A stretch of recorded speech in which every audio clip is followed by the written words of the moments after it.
Universities Sowing the Seeds of Their Own Obsolescence by Victor Davis Hanson on Townhall, July 2nd, 2020. When mobs tore down a statue of Ulysses S. Grant and defaced a monument to African American veterans of the Civil War, many people wondered whether the protesters had ever learned anything in high school or college. Did any of these iconoclasts know the difference between Grant and Robert E. Lee? Could they recognize the name Gettysburg? Could they even identify the decade in which the Civil War was fought? Universities are certainly teaching our youth to be confident, loud, and self-righteous. But the media blitz during this last several weeks of protests, riots, and looting also revealed a generation that is poorly educated and yet petulant and self-assured without justification. Many of these young people on the televised front lines of the protests are in their 20s, but most appear juvenile, at least in comparison to their grandparents, survivors of the Great Depression and World War II. How can so many so sheltered and prolonged adolescents claim to be all-knowing? Ask questions like these, and the answers ultimately lead back to the university. Millions of those who graduate from college or drop out do so in arrears. There is some $1.5 trillion in aggregate student debt in the U.S. Such burdens sometimes delay marriage. They discourage child rearing. They make home ownership hard, along with all the other experiences we associate with the transition to adulthood. The universities, some with multi-billion-dollar endowments, will accept no moral responsibility. They are not overly worried that many of their indebted graduates discover their majors don't translate into well-paid jobs or guarantee employers that grads can write, speak, or think cogently. One unintended consequence of the chaotic response to the COVID-19 epidemic and the violence that followed the police killing of George Floyd is a growing re-examination of the circumstances that birthed the mass protests. There would be far less college debt if higher education, rather than the federal government, guaranteed its own student loans. If universities backed loans with their endowments and infrastructure, college presidents could be slashing costs. They would ensure that graduates were more likely to get good-paying jobs thanks to rigorous coursework and faculty accountability. Taxpayers who are hectored about their supposed racism, homophobia, and sexism don't enjoy such finger-wagging from loud, sheltered 20-something moralists.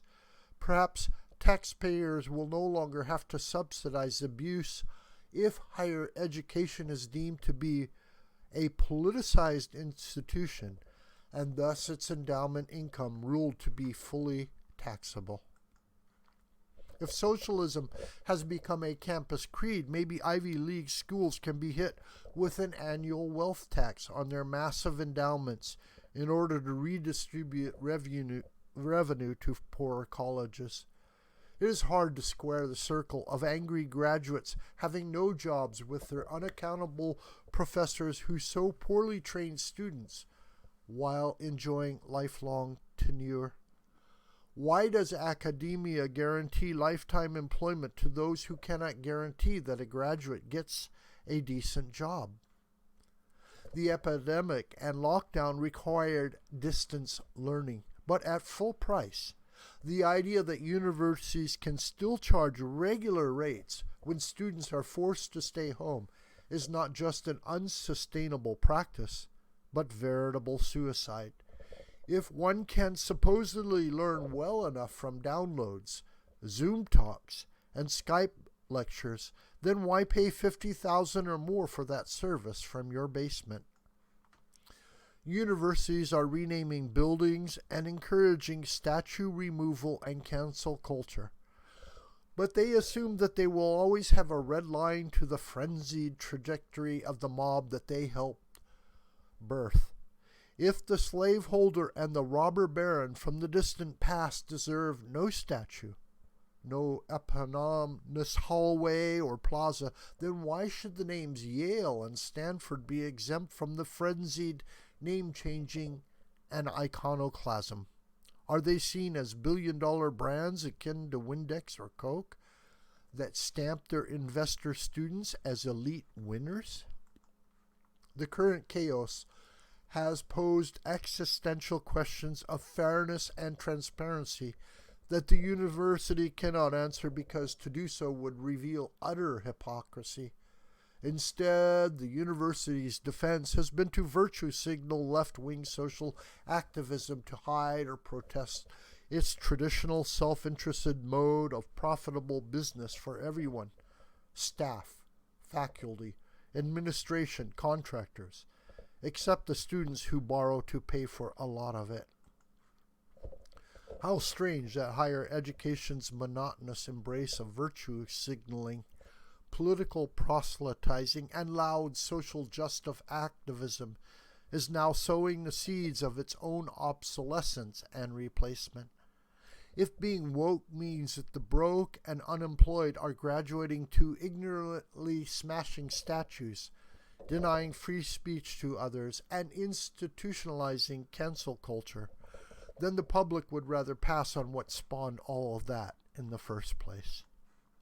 Taxpayers do not yet know what to replace the university with: wholly online courses and lectures, apolitical new campuses, or broad-based vocational education.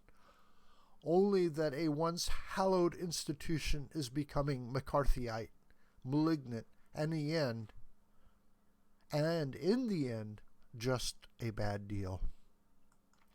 This video is a production of the School of the White Crane. Hi, my name is John Brooker.